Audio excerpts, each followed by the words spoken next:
Hello, and welcome to the Museum of Jewish Heritage, a living memorial to the Holocaust. I'm Gabriel Sanders, and I'm the public programs producer here at the museum. And thank you so much for joining us for this very special screening of Nina&Irena with the New Yorker documentary. I'd like to thank everyone at the New Yorker for their partnership on this event, especially Daniel Lombroso, the director of the film.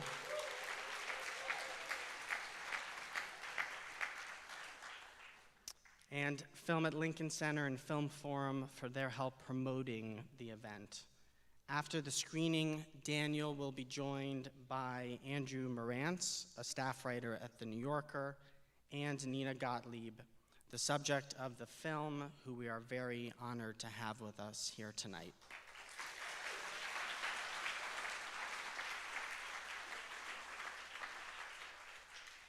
Tonight, we are also commemorating the Jewish holiday of Tisha B'Av. We at the museum are committed to our crucial mission of educating our diverse community about Jewish life and heritage before, during, and after the Holocaust. As part of that mission, our programs illuminate Jewish culture and storytelling, historic and current anti-Semitism, resistance against injustice, and more. We hope you will spend time here at the museum and visit our exhibitions, The Holocaust, What Hate Can Do, Survivors, Faces of Life After the Holocaust, photographs by Martin Scholler, and The Garden of Stones by Andy Goldsworthy. Also, keep an eye out for this fall's exhibition opening of Courage to Act, Rescue in Denmark, our first exhibition for visitors 9 and up, about the incredible story of the Danish rescue. Your participation, donations, and membership make the museum what it is. We are grateful to our members who enjoy exclusive programs, exhibition previews, and free admission. You can learn more about our work, our upcoming public programs.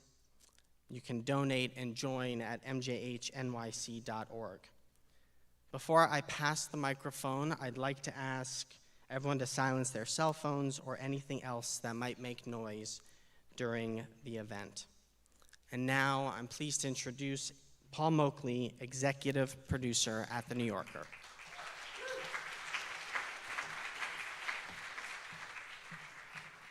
Thank you so much. I'm honored to be here tonight presenting this film. And just first off, we'd love to thank the Museum of Jewish Heritage for just supporting documentary filmmakers and for the incredible work they do educating the public about the Holocaust and the point of this film tonight that I'm about to present.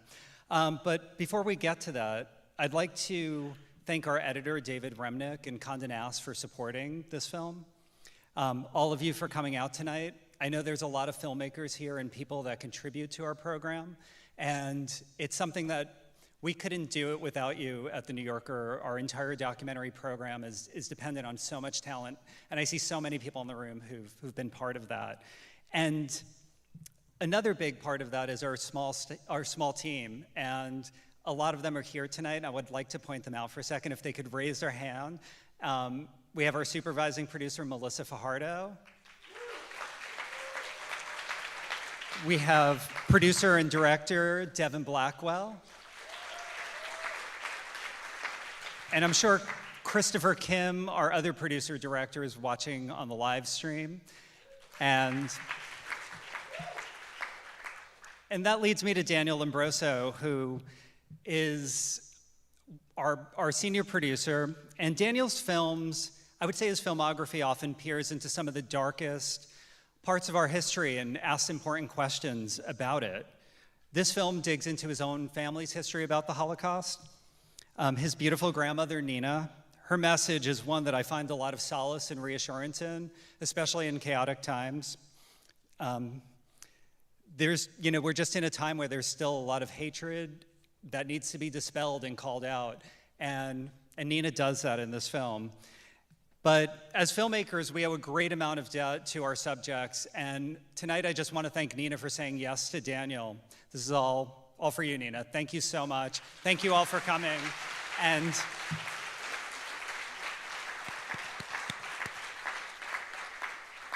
I hope you all stick around. We're going to have a conversation after with Andrew Marantz, who's volunteered his time. So thank you. Enjoy. Thank you so much to Daniel and the New Yorker for sharing that film with us. Please welcome to the stage Daniel Lombroso, Nina Gottlieb, and Andrew Marantz.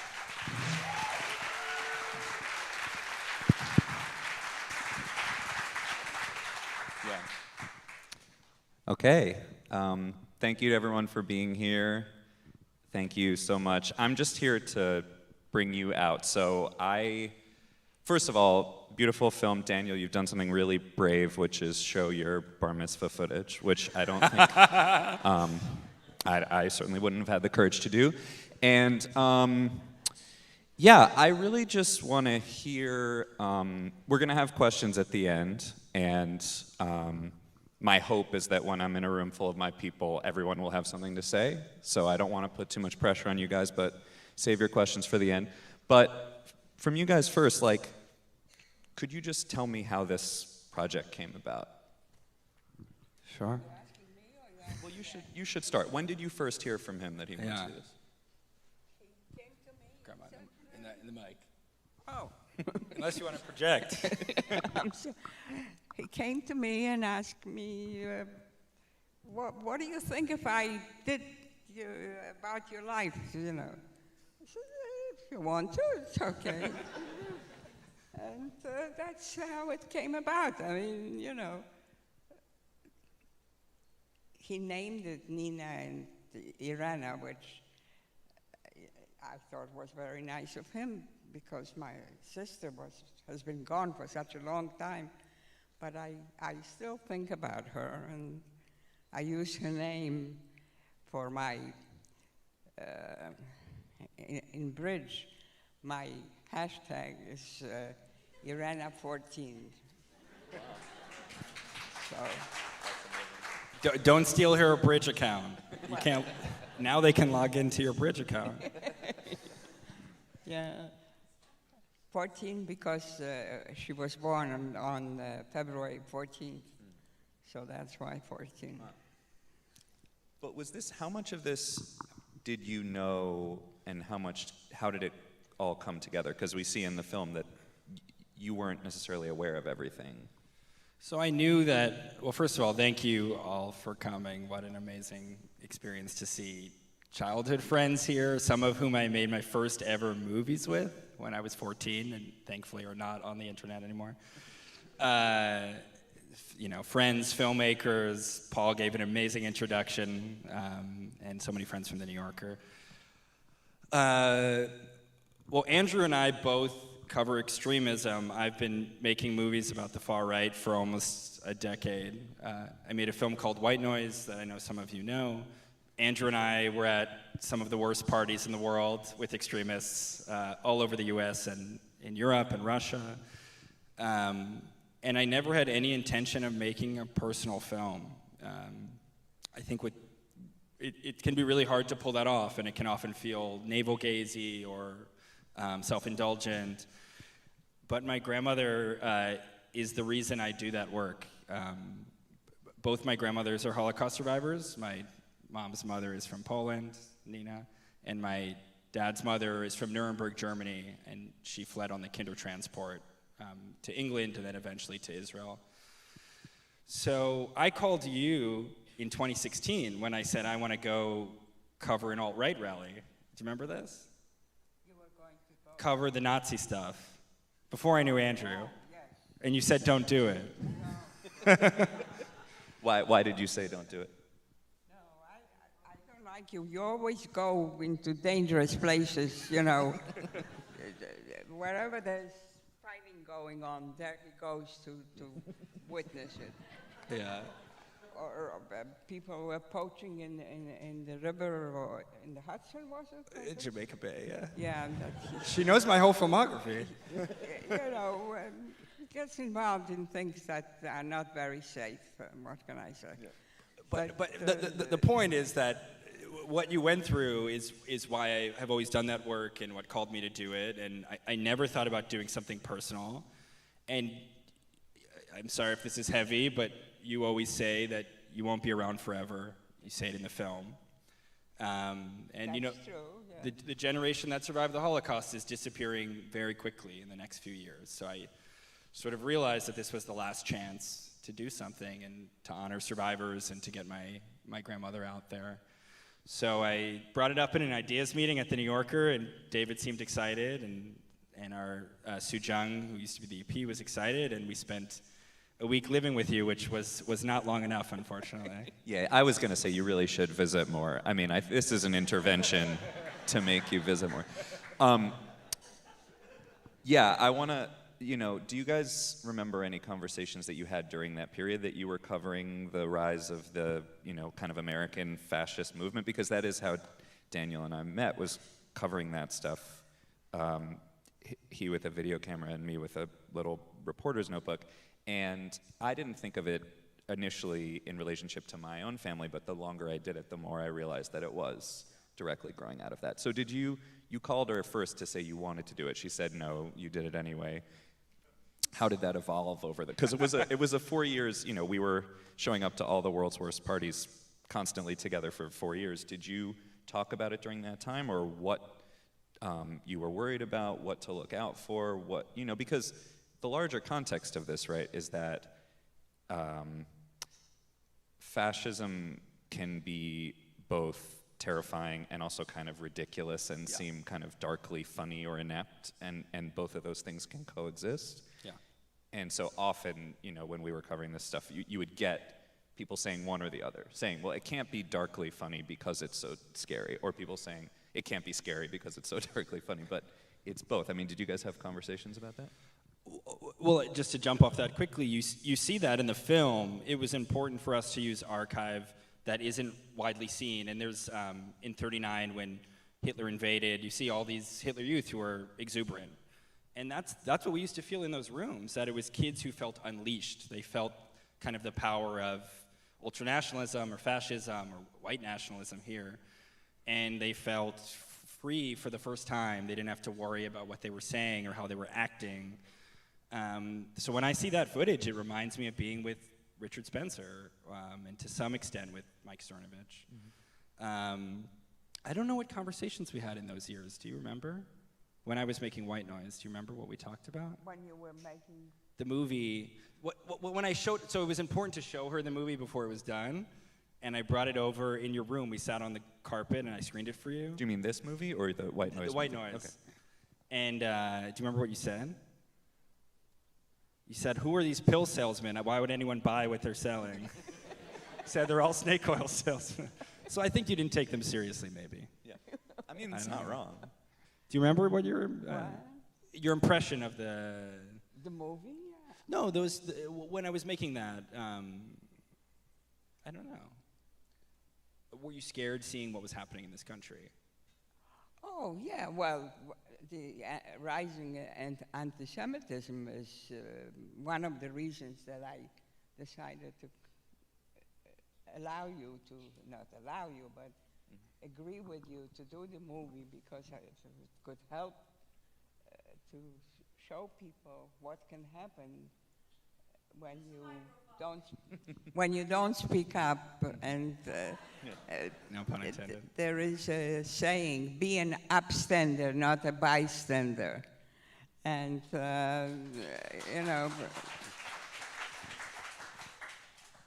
so that's why I felt that maybe if it can help to show what can happen. I still can't get over the inhumanity of people. I can't get over that.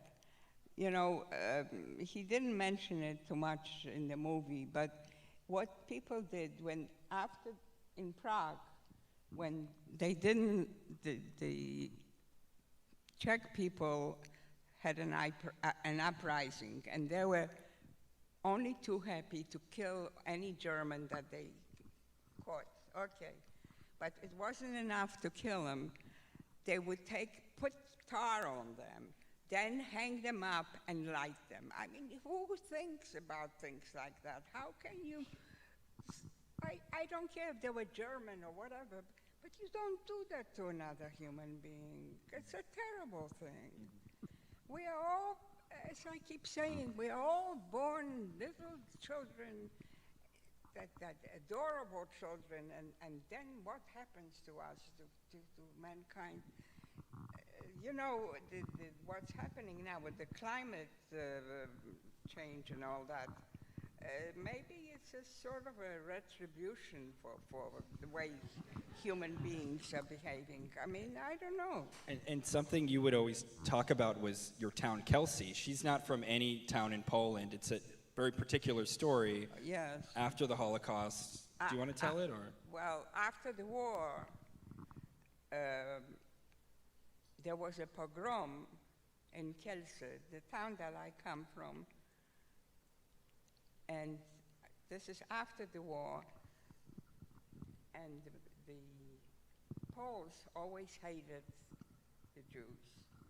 So they started a rumor that they killed the Gentile child to get blood, his blood, to make matzah. I mean, it's such a horrendous story. But it was enough for them to incite them. And they killed 43 Jews, and the police just stood by, didn't do anything. Now, this is after the war, and saying such a stupid thing that they needed the blood of a child to make matzah. I mean, this is nonsense, but yet it happens here too. One person starts some sort of a rumor that you know, they did something to me. Yeah. And it's enough to incite people to do bad things. And what's happening nowadays with the killings, the rifles, I mean, the automatic guns, why do people need a permit to get a automatic rifle for what? Going to shoot rabbits? I mean, come on. It's crazy. Yeah, I agree. When you were talking about the innocence of children, I mean, it reminded me of, there's kind of a tension between how you deal with this stuff with your own children and grandchildren and great-grandchildren. Because on the one hand, you want to speak up and you want to share the memory of these things and make sure they don't happen again. On the other hand, as you sort of say in the film, when is there a good time to tell a child that these things are possible? So how did you, when you were raising children and grandchildren, how did you think about the tension between wanting to tell them these things and not wanting to ruin their innocence? Well, I don't understand the question. Why didn't you tell my mom and Uncle Larry about what happened to you in the Holocaust? Well, when they were young, I felt they were too young, and I didn't want to scare them. And then it never came up. Even my husband didn't know my story. I never told anybody anything. You know, like I disappeared from, I appeared out of nowhere. And my husband, we met on the beach. As Daniel mentioned, he flipped the coin with a friend and he won. And he came over, I was reading a French book, and he looked at it and he says, "Are you working for the United Nations?" I said, "No, but that's how it started." And, you know, next thing, we got married a year later. But And little did I know, there was a section of Brighton Beach that was the pickup beach, right? yes. She mistakenly went to the pickup Bay beach. 2 was known for a pickup place. It was the But I didn't know. one of your uncles was supposed to be with you, but he didn't come. Yeah. My mother said, "Don't stay home, go to the beach." I said, "Alone?" Yes. She says, "Call uncle, tell he'll meet you on the beach." So I met my future husband instead. So that was the story of Bay 2. Bay 2, yeah. You still see it, actually. You'll see number 2, Brighton 2. So when you pass it, you'll know that's where Nina Gottlieb met my grandfather. I also think it takes maybe a grandchild to tell this story. There's a lot of storytellers in the audience, and I was really interested in the generational angle, you know, not just literally what happened, but the way ideas are transmitted over time, the way they morph. And I think the main theme for me is really silence, the way my grandmother, who's the toughest person I know, and I'm still scared of her a little bit. I was really scared of her until I was about 20. You know, the way people sit with things for such a long time. And it's been amazing screening this film, and people who are not Jewish come up to me and say, oh, my grandparents are from Haiti, and they lived under dictatorship, and they never spoke about what happened. Or, you know, a lot of Ukrainian friends have seen this film, and, you know, it reminds them of you know, what's happening now or under the Soviet Union, and it can be very difficult to open up, I think, especially with your kids. So maybe having that distance helped, do you think? Probably, yes. Or you just wanted me to come over and visit? She needed someone Wanted to set to up keep Netflix. you out of trouble. Yeah. Yeah, no. I appreciate what he did. He did a good job, and I'm very happy about it. Thank you, Daniel. Thank you.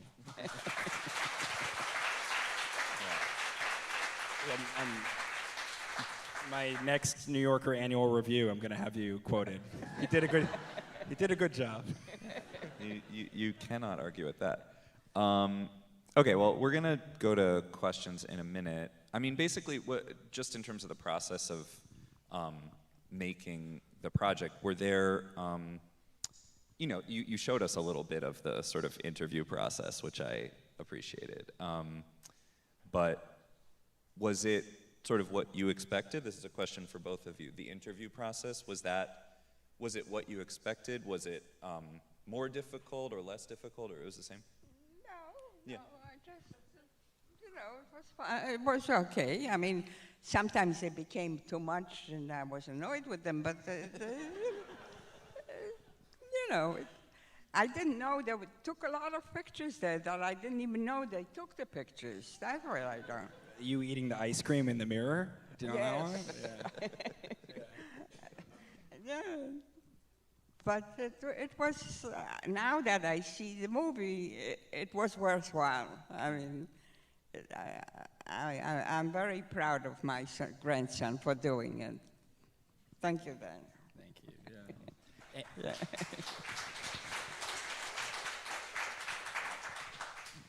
And, you know, this is definitely the most controlled film I've ever made. So you know, White Noise was the opposite. It was 4 years running around the world by myself, bumping into Andrew at parties with 3 white nationalists, kind of just trying to penetrate their lives as I could.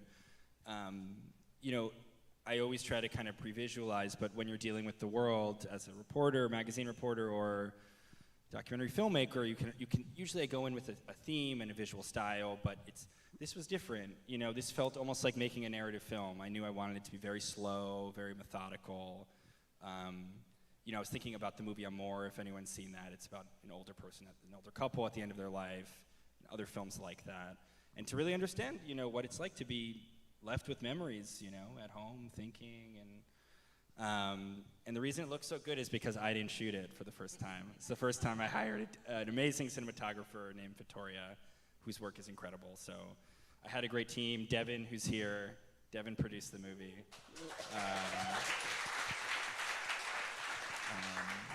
And yeah, it was just it was a different level of discipline than I've been able to bring before in documentary. Okay, I have a couple more, but I'm just gonna give people a chance to jump in here. Do we have like a passed around mic? Yeah. Okay, great. Well, let's just go right here in the front. As a filmmaker, did you ever consider the fact that to enrich the film more or give more details to the film, that you would speak to your parents about what your grandmother had told them or how she had related to them, anything about her experiences? And also, did you consider going back to the town where she was born and look at, we'll say, official records of the existence of a family there, or any facts that they had about that family, who were really your family? Thank you. Yeah, it's a great question. We did actually go to Kelsey, Poland 5 years ago as a family. I think it was a... Yeah, that Yeah. was a wonderful trip, yes. Where there were 5 of us. It was my whole immediate family. Yeah. My parents, and it was the first time I saw her childhood apartment that now a Polish Catholic family lives in, and there's no Jewish presence in the town, nothing. There's no trace of her sister. I mean, we No. as you said, you looked in Yad Vashem and the Holocaust Museum. Red Cross and everything. And yeah. I tried to look, and there's no record. So, I think with a short film, you have to be so specific about what you're trying to say, and what this movie is trying to say is, what is it like to be left with memories and never really share them? And 5 years ago in Kelsey was the first time you really told us in Yes. detail. That's right. Yeah, we were sitting in the hotel room. Yeah, in a hotel Yeah. room. We have a tape of it, yeah.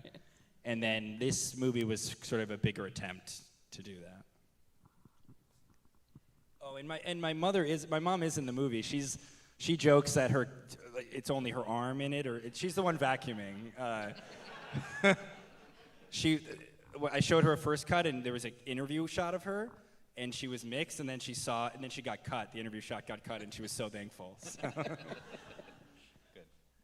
Could have gone the other direction. Yeah, right here.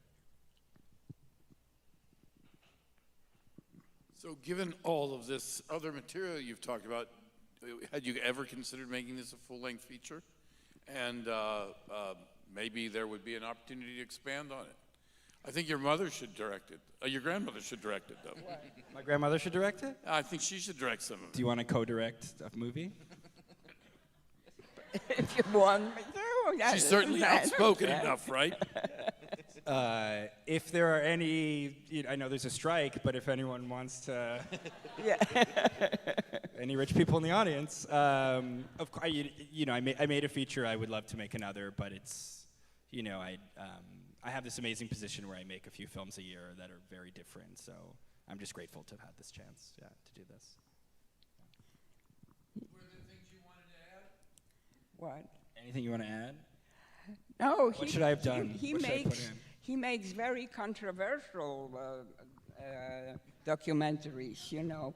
He made one called The American Scar about the wall that our leader Trump put up in Arizona. on the border, where in Texas. Arizona border. Arizona, and how it affects all the ecological way, all the animals that can't get across like they used to, and all this.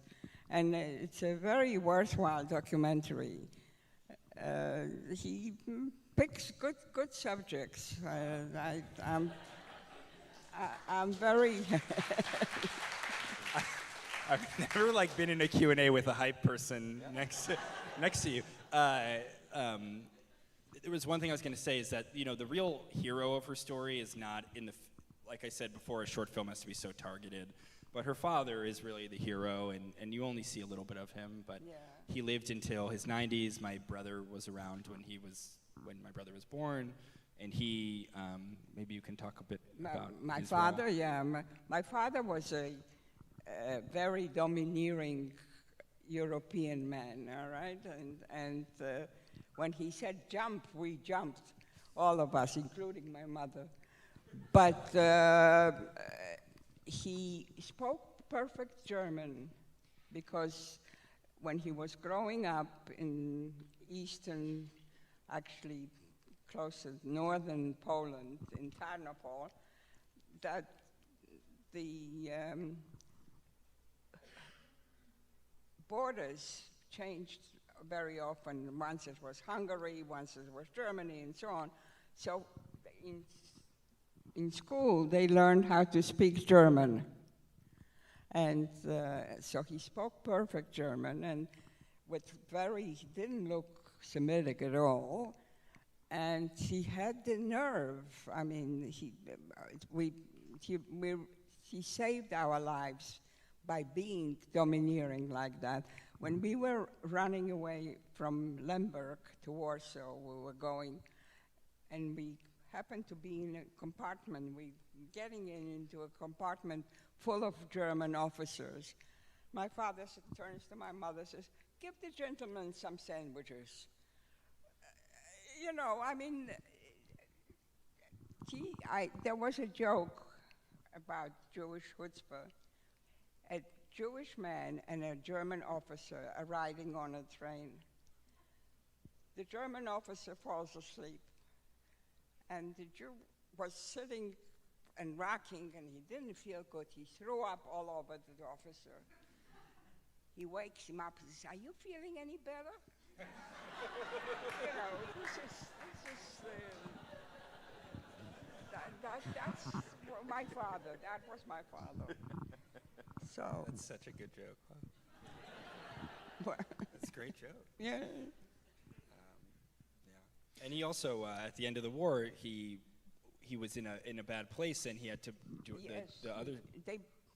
One of those nights when, I don't know if Daniel mentioned, when we used to be blackmailed by people that knew my father, we have no more money, so they sent in a Gestapo guy who came and picked my father up, and they took him away. And we were lucky that he didn't take us, the three of us, my mother, my sister, and me, and they just took him. And he was in prison on Pabiak, and then they sent him to Majdanek. And I don't know if he was lucky or he made his own luck, I don't know. But he claimed that as they were marching, he spotted a little purse on the ground. He picked it up, and there was a rolled up banknote inside. So he had money now. And when he went on that work detail, he hid in a shed, and they didn't count well, and they left him them in the shed, and he went to the railroad and came back to Warsaw, and I'm just trying to say that he was lucky. At one point, he was standing in front of he dug his own hole, and they were going to execute him, and they said, "Oh, wait a minute, we need some tailors," and my father raised his hand and saved his life, okay? Was he a tailor? I don't know, just luck, I don't know. The story I was trying to tell was when the Russians liberated Prague, I guess, they thought he was a German, and then he said no, and dropped his pants. No? Yes, that's a story. What happened is that we lived in a pension, in a hotel that was catering to German officers. So when the uprising, they came and they took us all out and considered us being German people. So we're walking down this, I don't know if you were ever in Prague, but there was a long street that looked like Champs-Élysées in Paris. So we were walking that, and the people were standing with 2x4s with nails in it and hitting everybody. So my father spotted an officer, Polish police, Czech police. He took him, took him into a doorway and dropped his pants. He says, "I'm a Jew, what do you want from me?" So they said, "Okay, get out of there," and we were lucky that it ended, But he had the presence of mind to do the right thing at the right time. I don't know, that's how we survived. Wow, that's an amazing story. I also just want to hear more jokes. I kind of am tempted to just do a bunch of jokes. I have one kind of bigger question, which is just, again, one of these tensions where you want to tell the full story of how horrific some of these things were. When you talk about, it's almost like a bad dream or something, how terrible the 2x4s and the tar and all these awful things. And I guess one of the risks as a storyteller is that you tell the truth, but it sounds so over the top or so almost surreal, and especially when you're dealing with things that happened a long time ago, that it starts to feel distant or somehow cartoonish, when the kinds of things that we worry about now are not exactly a repeat of history, but a kind of echo. So you want to, how do you keep those lines clear between, okay, I'm not saying that these exact horrors will happen again, but don't let them feel so distant that we don't see the echo. Do you know what I mean? Yeah, it's a hard question, and it's one I grapple with. I think the Holocaust is a distinct historical tragedy. In Poland, where my grandmother's from, 90% of the Jews in Poland were killed. I think there were over 3 million Jews in Poland, 3.5 million, and 90% were killed. There's no Jewish life in Poland anymore. It's maybe 20,000, and when you go, we went to Krakow, it's just weird. It's like you go to a, what's it called? You go, it's very strange. It's like an kind of a museum of a people that don't exist anymore. So I don't, I think the film is universal because the theme is about asking questions, and that's something that anyone can do of anyone. And I've always, after making this, really encouraged people to talk to their parents, talk to their grandparents if they're around. And everyone has horrors and traumas that they went through in their lives. And the point isn't necessarily to compare or conflate.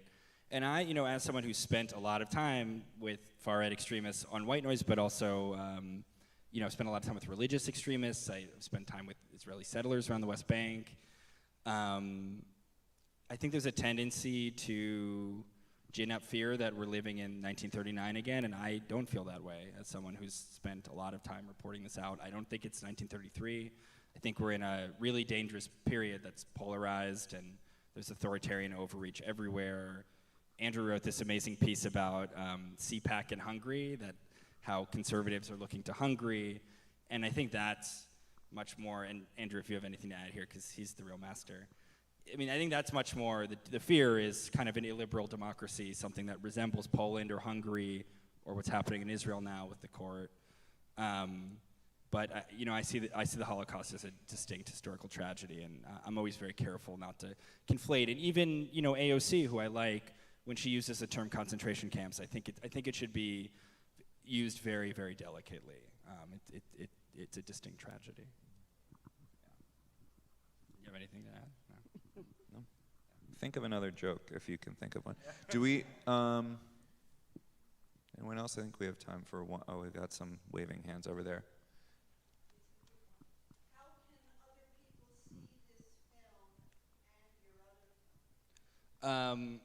This will be out the first week of November on the New Yorker's site. It's playing a lot of film festivals. Your best bet for sharing it with people will be November on the New Yorker's website. I think we're looking at November 2nd or somewhere around there. Is that right, Devin? Okay. Yeah, it's such a gorgeous film, and I'm curious in terms of the process.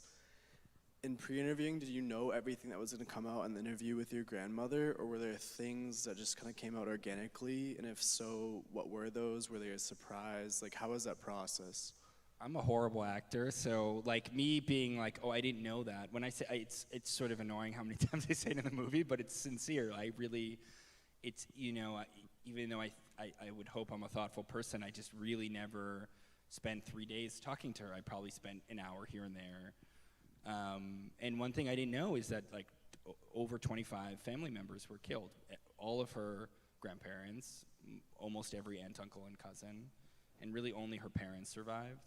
So at the end, when she's playing bridge in the film, you hear that conversation, and that was it just showed the severity in a way that I never really understood. And when we did the commemoration at the end, which was actually Paul's great idea, my grandmother initially didn't want to do it because she said there's so many more names, I can't remember the other names, And those are only the ones we could remember, and that's maybe 20 on screen. So, yeah, I try to go in pretty open-minded. Visually, I have a sense. Thematically, I have a sense. But in terms of what people will say, I try to be pretty open. Yeah.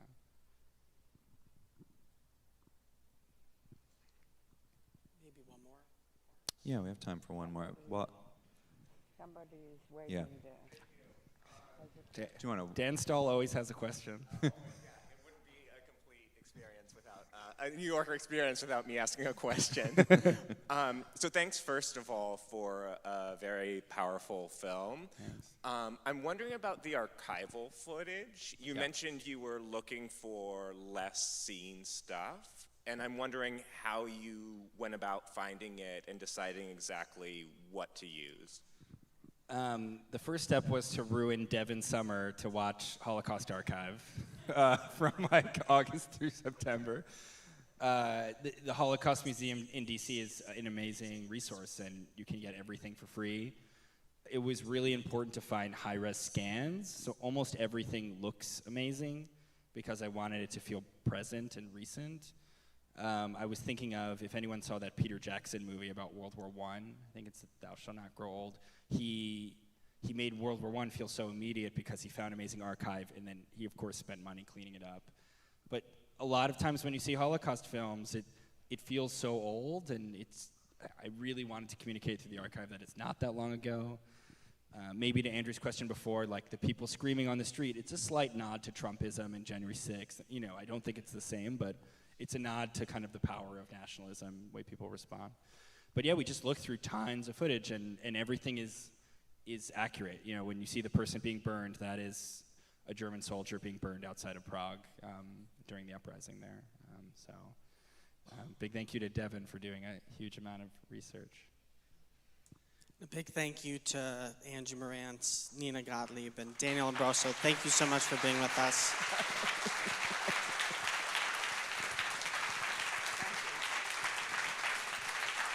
Anything you want to say? Thank you for coming. No. I think she wants to say thanks. No? Yes, thank you very much for coming. I really didn't realize I had so many friends. It's really very, very, made me very happy, really. And I feel that Daniel did a very nice job.